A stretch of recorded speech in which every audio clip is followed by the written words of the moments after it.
اعوذ باللہ من الشیطان الرجیم بسم اللہ الرحمن الرحیم۔ السلام علیکم۔ آج ہم جماعت ناہم کا سبق نمبر 3 بھیڑیا کا جائزہ لیں گے، جو صنف میں ایک افسانہ ہے اور یہ افسانہ ہے فاروق سرور کا۔ فاروق سرور جو ہیں وہ بلوچستان سے تعلق رکھنے والے ہیں، نامور صحافی ہیں، افسانہ نگار اور قانون دان ہیں، اور فاروق سرور کے افسانوں میں علامتی رنگ کا غالب ہے۔ یہ علامتی جو رنگ ہے یہ ہے ماحول کا جبر اور اندر کا خوف انسان کے، یعنی کہ انسان کو جو اپنے ارد گرد کا ماحول ہے اس سے جو جبر اور خوف ہے اس کے اندر، اس کو علامت کے طور پر بھیڑیا میں استعمال کیا گیا ہے۔ مصنف کہتا ہے مصنف اپنے ناول میں افسانے میں لکھتا ہے، میں جب ارد گرد دیکھتا ہوں تو حیران رہ جاتا ہوں۔ میرے چاروں طرف بے شمار درخت ہیں، ہر درخت میں کسی نہ کسی نے پناہ لے رکھی ہے اور اس کا بھیڑیا کھڑا غرا رہا ہے۔ بہت دیر سے میں نے ایک درخت میں پناہ لے رکھی ہے، میں اب تھک چکا ہوں اور میری خواہش ہے کہ نیچے اتروں، لیکن کمبخت بھیڑیا مجھے اترنے نہیں دیتا۔ وہ نیچے کھڑا مجھے مسلسل خوفناک نظروں سے دیکھ رہا ہے اور اس انتظار میں کہ میں کب اتروں گا اور وہ مجھے چیر پھاڑ کر کھا جائے گا۔ جس درخت پر اب میرا مسکن ہے، مسکن کہتے ہیں رہنے کی جگہ کو، یہ ایک عجیب سا درخت ہے، بلکہ اگر میں ایسے جادو کا درخت کہوں تو بے جان ہوگا۔ میں یہاں جو بھی خواہش کرتا ہوں وہ پوری ہو جاتی ہے۔ اگر نرم اور گرم بستر کے بارے میں سوچوں تو وہ میرے قریب بچ جاتا ہے۔ اکتا جاؤں تو میرے سامنے ایک شاندار ٹی وی سیٹ آ جاتا ہے جس کے اسٹیریو اسپیکرز ہوتے ہیں اور جو دنیا کا ہر اسٹیشن پکڑ سکتا ہے۔ اگر کسی بھی کھانے کے لیے میرا جی چاہے تو فوراً حاضر ہوتا ہے۔ یہاں سب کچھ ہر طرح کی آسائشیں ہیں، لیکن یہاں جس چیز کی کمی ہے اور جس چیز کے لیے تڑپ رہا ہوں وہ ہے آزادی۔ لیکن آزادی مجھ سے قربانی کا تقاضا کرتی ہے، اور قربانی یہ کہ مجھے نیچے اترنا پڑے گا اور بھیڑیا کو ہلاک کرنا پڑے گا۔ لیکن مجھ میں اتنی جرأت نہیں ہے کہ میں بھیڑیا سے خوفزدہ ہوں، وہ مجھ سے زیادہ طاقتور ہے۔ تو مصنف کہتے ہیں کہ یہ جو بھیڑیا علامتی طور پر استعمال ہوا ہے، یہ کہتے ہیں جو ہم ارد گرد میں اپنے معاشرے میں ہم لوگ غلامی کی زندگی جی رہے ہیں، جبر کی زندگی جی رہے ہیں، تو ہمارے اندر جو ہے بالکل بھی یہ بہادری نہیں ہے کہ ہم جو ہے اس غلامی کی زندگی سے نجات حاصل کر کے ہم آزاد ہو سکیں۔ تو مصنف کے کہنے کا مقصد یہ ہے کہ آزادی جو ہے وہ قربانی کا تقاضا کرتی ہے، لیکن قربانی وہ کب ہوگی؟ جب بھیڑیا مر جائے گا اور ہمیں خود کو پیش کرنا پڑے گا۔ تو یہ اگر ہم اپنے موجودہ حالات کو دیکھیں تو ہم بھی غلام ہیں، ہم بھی اسی طرح سے غلامی کی زندگی بسر کر رہے ہیں اور ہم آزادی حاصل کرنا چاہتے ہیں، لیکن ہمارے اندر خوف ہے۔ کبھی کبھی جب میں اس وقت کو یاد کرتا ہوں جب بھیڑیا میرا پیچھا کر رہا ہے تو میرا پسینہ چھوٹ جاتا ہے، ایک سنسنی خیز سے جسم میں پھیل جاتی ہے اور ڈوبنے لگتا ہے۔ تب میں خدا کا شکر ادا کرتا ہوں کہ اگر یہ درخت میرے سامنے نہ ہوتا، مجھے پناہ نہ دیتا، تو بھیڑیا کب کا مجھے ہلاک کر چکا ہوتا۔ تو مصنف کے کہنے کا مقصد یہ ہے کہ ہم ہر طرح کی ہمارے پاس آسائشیں ہیں، ہمیں کھانے کے لیے ہر طرح کے کھانے بستر مل رہے ہیں، جو ہم خواہش کرتے ہیں وہ ہماری پوری ہو جاتی ہے، لیکن پھر بھی ہم صرف آزادی کی نعمت سے محروم ہیں۔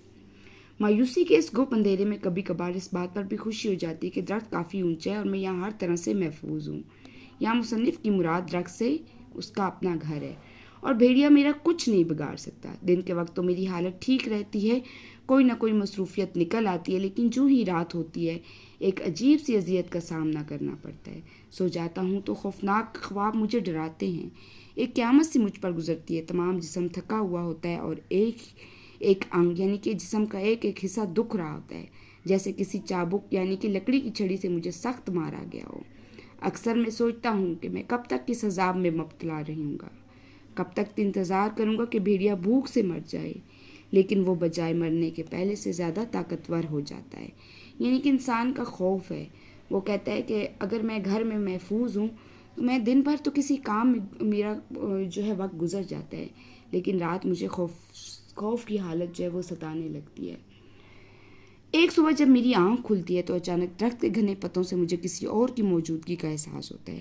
خوف سے ایک تیز سی چیخ میرے منہ سے نکلتی ہے اور مجھے یقین ہو جاتا ہے کہ بھیڑیا بالآخر اپنی کوشش میں کامیاب ہو گیا ہے، اور پھر میری حیرت کی انتہا نہیں رہتی جب مجھے پتہ چلتا ہے کہ وہ میرے ہی جیسا ایک شخص پریشانی میں گھبرایا ہوا ہے۔ اس اجنبی درخت پر ایک بھیڑیا کے خوف سے پناہ لے رکھی ہے۔ اس کا بھیڑیا بھی نیچے کھڑا ہے، درخت پر پنجے گاڑ ہے، لیکن تمام تر کوششوں کے باوجود اونچے درخت پر چڑھ نہیں پاتا۔ تو کیا کہتے ہیں مصنف کہ مجھے لگتا ہے کہ مجھے محسوس ہوتا ہے کہ ساتھ ہی درخت پر کوئی اور آدمی بھی ہے جس کا بھیڑیا نیچے کھڑا ہے، اور وہ بھی اوپر اسی طرح سے در دبک کے بیٹھا ہوا ہے۔ تو مطلب ہر انسان کسی نہ کسی خوف میں مبتلا ہے۔ ہم دونوں لوگ ہی اپنے اپنے بھیڑیوں سے خوف زدہ ہیں، باوجود یہ کہ درخت میں ہمارے لیے ہر طرح کی آسائشیں موجود ہیں، لیکن ہم ان آسائشوں سے خوش نہیں ہیں۔ جبر اور اکتاہٹ کا احساس دن بدن ہمیں کھائے جا رہا ہے۔ اب تو ہمیں رات کو نیند بھی نہیں آتی، جو ہی آنکھ لگتی ہے بھیڑیے کا خوفناک چہرہ ہمیں دوبارہ جگا دیتا ہے۔ کم وقت اب ہمارے خوابوں میں بھی گھس گیا، ہمیں یہاں سکون سے رہنے نہیں دیتا۔ تو عزیز طالبہ و طالبات، آپ دیکھ رہے ہیں کہ آج کل فلسطین کے کیا حالات ہیں۔ فلسطین کے جو مسلمان قوم ہیں، ہم مسلمان ہیں، جو فلسطین کے بچے ہیں وہ شہید ہو رہے ہیں، مسلمان اپنے لیے آزادی کے لیے جنگ لڑ رہے ہیں، لیکن وہ رات اور دن کسی بھی جو ہے سکون میں نہیں ہے۔ تو یہ جو اسرائیل ہے، یہ جو ان پر حملے کر رہا ہے، اور ہم جیسے بزدل لوگ جو ہم فلسطین کی مدد کرنے کو تیار نہیں ہیں، تو یہ ہمارے اندر کا بھیڑیا ہے، خوف ہے۔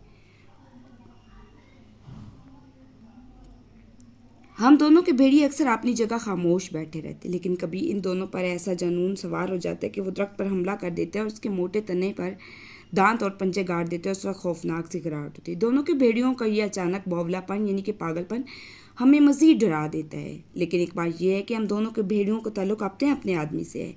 میرے ساتھی کا بھیڑیا مجھ سے کوئی تعلق نہیں رکھتا اور میرا بھیڑیا اس سے۔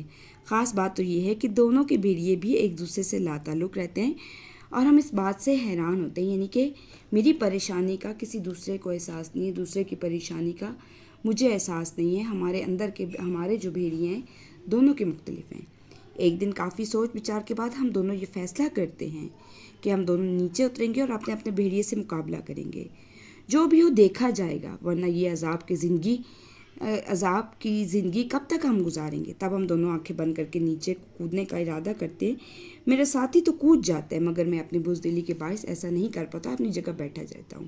تو مصنف کے کہنے کا مقصد یہ ہے کہ ہم نے دونوں نے فیصلہ کیا کہ ہم آزادی حاصل کرنا چاہیں، اور آزادی تب ہی حاصل ہوگی جب ہم اپنے اپنے بھیڑیوں کو ماریں گے۔ تو میرا دوست تو ہمت کر کے درخت سے نیچے اتر گیا، لیکن میں بزدلی سے بیٹھا رہا۔ اس کا بھیڑیا جو ہی اسے نیچے دیکھتا ہے تو فوراً اس کی طرف لپکتا ہے، اس پر حملہ آور ہوتا ہے۔ میرا بھیڑیا بھی خبردار ہو جاتا ہے اور اس کے کان کھڑے ہو جاتے ہیں، لیکن جب میں نیچے اترتا ہوں تو وہ غصے سے آگ بگولا ہوتا ہے اور پاگلوں کی طرح درخت کے موٹے تنے کے ساتھ لڑنا شروع کر دیتا ہے۔ اس سے پیشتر کے میرے ساتھی کا بھیڑیا زمین پر گرا ہے، وہ اسے چھوٹی سی شاخ سے بھیڑیے کو مارتا ہے جو اس نے درخت سے توڑی ہوتی ہے۔ اس کا بھیڑیا اس وقت زمین پر گرتا ہے اور چند لمحوں میں ہی مر جاتا ہے۔ گویا اس کا ساتھی جو ہے وہ آزادی حاصل کر لیتا ہے۔ کب؟